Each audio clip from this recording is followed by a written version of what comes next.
नमस्कार, आप देख रहे हैं मेरा हक मेरा देश न्यूज। तो चलिए रुक करते हैं आज की प्रमुख और बड़ी खबर पर। ग्रामीण विकास की कहानी दाबू गांव से। बागेश्वर जनपद के गरुड़ विकास खंड का सुदूरवर्ती गांव है दाबू। विकास से कोसों दूर गांव आज तक शिक्षा, स्वास्थ्य, संचार जैसी मूलभूत सुविधाओं से वंचित है। गांव में सीसी मार्ग भी खस्ता हाल में है। ऐसी बाहुल्य दाबू गांव के लिए लिंक रोड आधे रास्ते में छोड़ दी गई है। ग्रामीणों ने नए पुल की गुणवत्ता पर भी सवाल उठाए हैं। उनका कहना है कि गुणवत्ता परक कार्य क्यों नहीं किया जाता है। दूरस्थ क्षेत्रों में बेहतर निर्माण कार्यों की जिम्मेदारी कौन लेगा।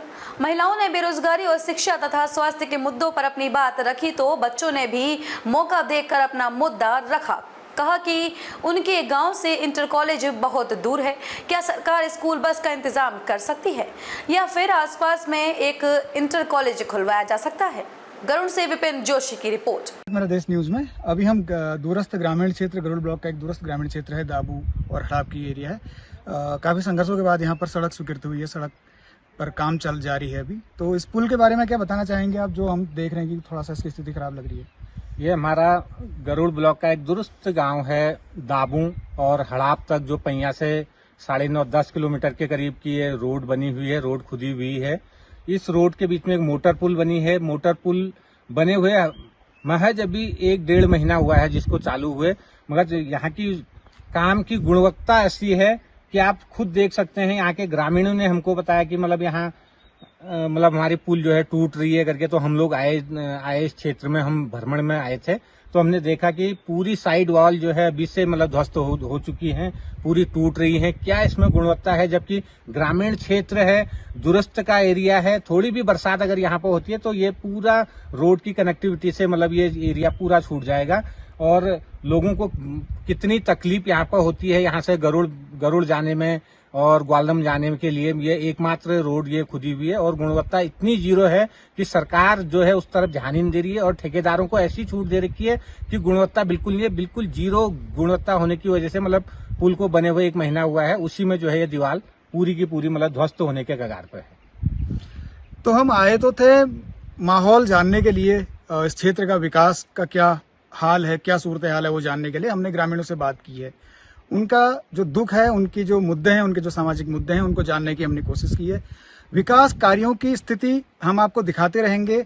जहां जहां दूरस्थ क्षेत्रों में, जिन जिन ग्रामीण इलाकों में हम जाएंगे, आपको हम विजुअल्स के माध्यम से, ग्रामीणों की बातचीत के माध्यम से दिखाते रहेंगे। सच आप तक हम लाते रहेंगे। तो देखते रहिए मेरा हक मेरा देश न्यूज और मैं हूं विपिन जोशी, गरुड़ से। लोकसभा चुनाव 2024 नजदीक है। 19 अप्रैल को वोटिंग होनी है। आपके बूथ में भी वोटिंग होगी। मैं ले गया बोलो। तो ये जो आपका पूरा गांव है, 80 गांव है, 80 बाहुल्य गांव है। आपको क्या लगता है कि आपके लिए किस प्रकार की योजनाओं को लाया गया, क्या डेवलपमेंट हुआ है पिछले 10 सालों में? सर 10 सालों में हमें तो कुछ नहीं मिला। लगभग जैसे हमारे गांव में ना तो हॉस्पिटल है, ना तो स्कूल है और ना एनएम सेंटर है, ना इस चीज में जैसे अगर बाई चांस कोई गर्भवती महिला है तो डोली या कंधे में रख के उनको हॉस्पिटल तक पहुंचाना की वो दिक्कतें होती है हम लोगों को। समस्याएं हैं तो मैं एक एक करके ग्रामीणों से बात करता हूं। तो आपका शुभ नाम? प्रकाश चंद्र। प्रकाश जी, क्या दिक्कतें लगती हैं आपको? अपने गांव की क्या समस्याएं लगती हैं? देखिए, दिक्कतें तो सारी दिक्कतें हैं। जैसे सड़क है, पानी है, बिजली है और शिक्षा का व्यवस्था है। टीचर टाइम से आते नहीं है, जाते नहीं है। स्कूल है कभी कैसे। सबसे ज़्यादा तो यहाँ पे टीचर की आवश्यकता है और सड़क की आवश्यकता है, पोस्ट ऑफिस की आवश्यकता है, हॉस्पिटल की आवश्यकता है। तो आप लोग इतने पैदल चल के आए हैं, आपको क्या महसूस हुआ? ये चीज़ आप भी हमारे एक पत्रकार कथन का एक आंसर होता है, तो आपको भी कुछ एहसास हुआ होगा कि बिल्कुल आपने ठीक बात की। सड़क काफी लंबे संघर्ष के बाद आपके गांव में आई है। लेकिन हमने देखा जब हम आ रहे थे, हमने पुल पार किया, पुल क्रॉस किया, तो वो उसमें क्रैक पड़े हुए थे, जो उसकी सेफ्टी वॉल होती है। तो क्या कहना चाहेंगे आप इस तमाम विकास के कार्यों के बारे में? कैसा हो रहा है ये डेवलपमेंट का काम? सर, काम की गति कोई तेज नहीं है। ये काम को जोर शोर करना पड़ेगा ताकि गाँव तक रोड पहुँचे, गांव का विकास हो, जनता तक सड़क पहुँचे, राजमार्ग ठीक बने। ये भौगोलिक स्थिति बहुत दयनीय स्थिति है, इसमें सुधारीकरण किया जाए ताकि गांव का विकास प्रगतिशील करते हैं। अच्छा, क्या लग रहा है माहौल आपको चुनाव का? लोकसभा चुनाव नजदीक है, लोग अब जो राजनीतिक कार्यकर्ता हैं वो घर घर जाके प्रचार प्रसार करने लगे हैं, पोस्टर बैनर झंडे देखने लगे हैं, तो माहौल क्या लग रहा है आपको लोकसभा चुनाव 2024 का? एक बार देखिए फिर क्या होता है अगले, है नहीं। आप वोट करोगे, किन मुद्दों को लेके करोगे? हम तो कांग्रेस को ही चाहेंगे, जो कांग्रेस ने हमको सब कुछ दिया है। नौकरी भी ठीक रही थी पहले, आज़ादी और आज़ादी भी रही थी, और सड़क भी अगर ये बीजेपी ने सरकार ने हमें सड़क भी दी तो आधे जंगल में छोड़ दिया, आधे रास्ते में छोड़ दिया। वो सड़क से हमें कोई वैसे ज़्यादा बेनिफिट नहीं है। फिर भी हमारा कोई बीमार हो जाता है और डंडी में बिठा करके, डोली में बिठा करके ले जाना पड़ता है। स्कूल के बच्चे, स्कूल नहीं है, स्कूल हमारे यहाँ से 10 किलोमीटर दूर पैदल जाना पड़ता है, आना जाना 20 किलोमीटर हो जाता है। बच्चे कहीं शेर मिल रहा है, कहीं कुछ हो रहा है, नुकसान हो रहा है, बच्चे किसी का कहीं पर खत्म हो रहा है, किसी का एक बालक होगा तो क्या करेगा? ये हमें बहुत बड़ी समस्याएं हैं। तो आपने सुना दाबू गांव के ग्रामीणों का अपना जो उनका जो दिल का दर्द है वो आपने सुना। लोकसभा चुनाव नजदीक है, वो कह रहे हैं कि हम जन मुद्दों पर वोट करेंगे, अपने मुद्दों पर वोट करेंगे।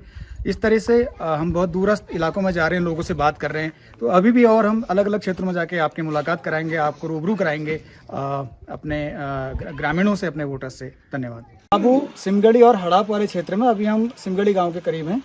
यहाँ की विकास की एक छोटी झलक हम आपको दिखाते हैं। क्या कहना चाहेंगे भाई साहब गांव के इस विकास के बारे में? ये हमारे गरुड़ विकास खंड का दूरस्थ ग्राम पंचायत दाबू सिमगढ़ी है। आज हम यहाँ, मैं एक सोशल वर्कर होने के नाते मैं इधर आया था, और जिसमें सौभाग्य मुझे प्राप्त हुआ कि आप भी यहाँ मिल गए। तो मैं कहना चाहता हूँ कि इस दूरस्थ ग्राम पंचायत में हमारी सरकार द्वारा जो क्या कहते हैं विकास कार्य किए गए हैं, ऐसे स्थान पर किए गए हैं कि जहाँ पर क्या कहते हैं जनमानस को कोई इस विकास कार्य का कोई फायदा नहीं, जिसमें लाखों रुपये व्यय किए गए हैं। और इस धनराशि को अगर ग्राम पंचायत के किसी ग्रामवासी का आंगन छीन दिया जाता है, या उसकी दीवार दे दी जाती, उसकी खेतों की दीवार अगर दे दी जाती, तो उसका फायदा उस किसान को, उस काश्तकार को मिलता है, उस ग्रामवासी को मिलता है।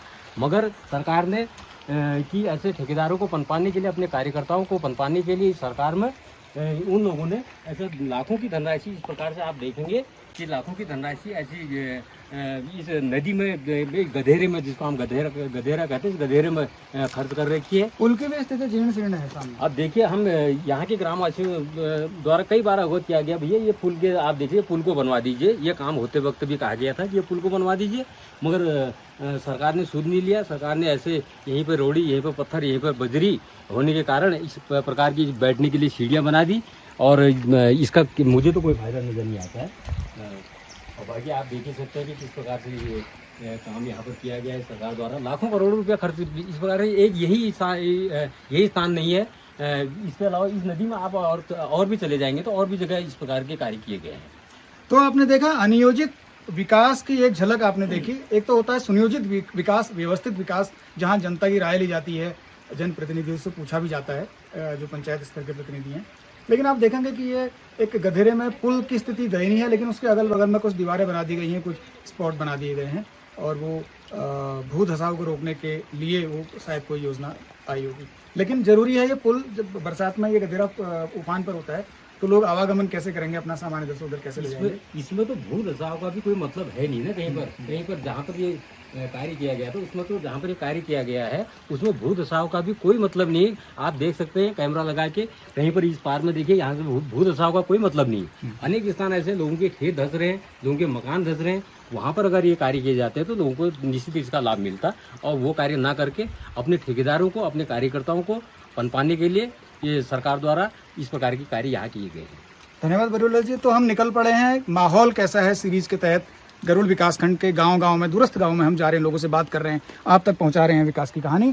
तो हम आगे चलेंगे सिमगढ़ी गांव, और वहां लोगों से बात करेंगे, देखेंगे कि क्या स्थिति है, और एक एक गांव की कहानी, दूरस्थ गांवों की कहानी, उनके विकास की कहानी और उनकी समस्याओं की कहानी आप तक पहुँचाएंगे। क्या नाम है बेटा आपका? हिमांशी। कहाँ पढ़ती हो हिमांशी? जखेड़ा पढ़ती हो। कितना किलोमीटर होगा यहाँ से? 6-7 किलोमीटर होगा। तो आपकी ये समस्या है कि आपका स्कूल यहाँ से काफी दूर है। हाँ। तो क्या चाहती हैं आप? बस। तो आप चाहते हैं कि आपके स्कूल आने जाने के लिए बस लगे। तो यहाँ से बहुत सारे बच्चे जाते होंगे। हाँ। तो काफी दूर भी है, बरसात में आपको परेशानी होती होगी। हाँ। तो आपकी ये मांग है कि एक बस लगनी चाहिए, जी। पूरे बच्चों की तरफ से आपकी हाँ। एक मांग है। ठीक। धन्यवाद हिमांशी। खबरों में अब तक के लिए बस इतना ही, फिर होगी आपसे मुलाकात ऐसी किसी बड़ी और खास खबर के साथ। तब तक के लिए नमस्कार और देखते रहिए मेरा हक मेरा देश न्यूज़।